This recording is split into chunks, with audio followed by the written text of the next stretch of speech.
Chapter 3: Theory of Reasoned Action and Theory of Planned Behavior. This video content is based on Introduction to Health Behavior Theory by Joanna Hayden. Let's explore two foundational theories in behavior change: the theory of reasoned action and the theory of planned behavior.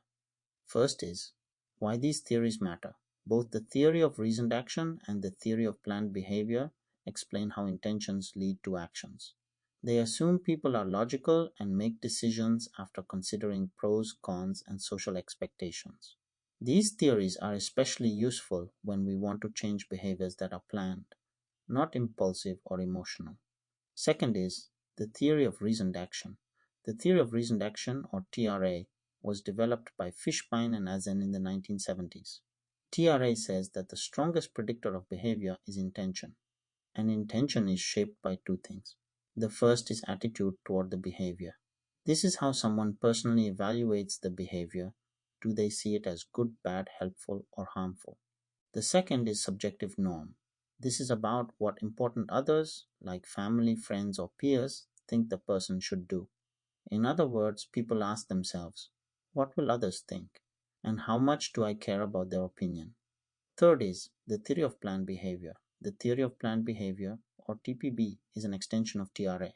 Azen added a third construct, perceived behavioral control. This means how easy or difficult someone thinks it will be to perform the behavior.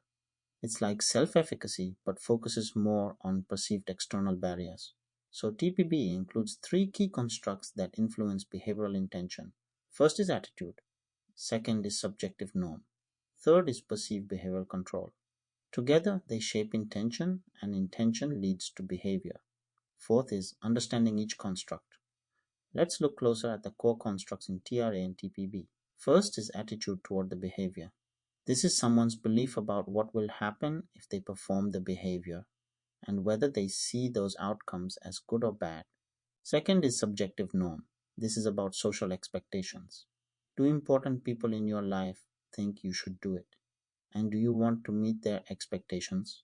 Third is perceived behavioral control.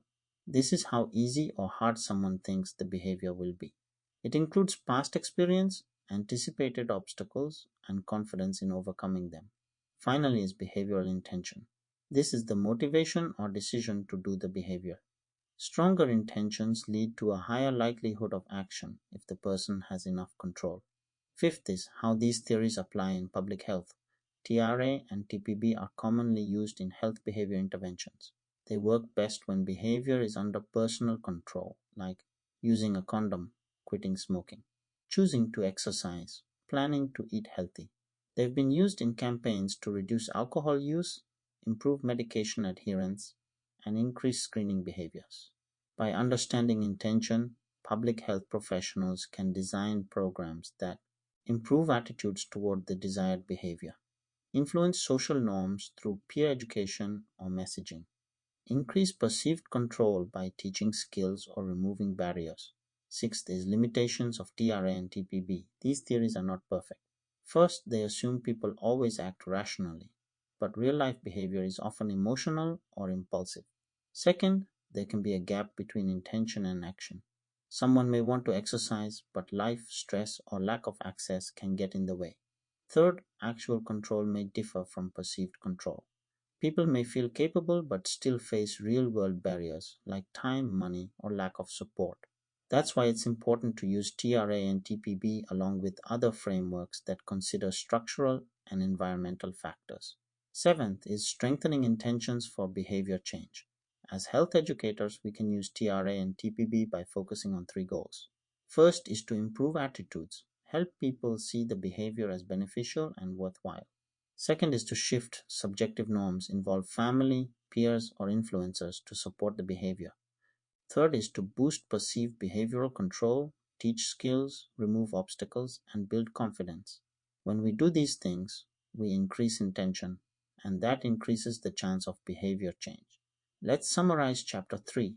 The theory of reasoned action and the theory of planned behavior give us a roadmap for understanding how beliefs turn into action.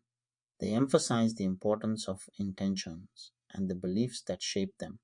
By addressing attitude, social norms, and perceived control, Public health programs can create more effective, targeted interventions. Remember, intention is a powerful thing, but it needs support, structure, and belief to lead to real change. This video content is based on Introduction to Health Behavior Theory by Joanna Hayden. Thanks for watching and stay tuned for the next chapter.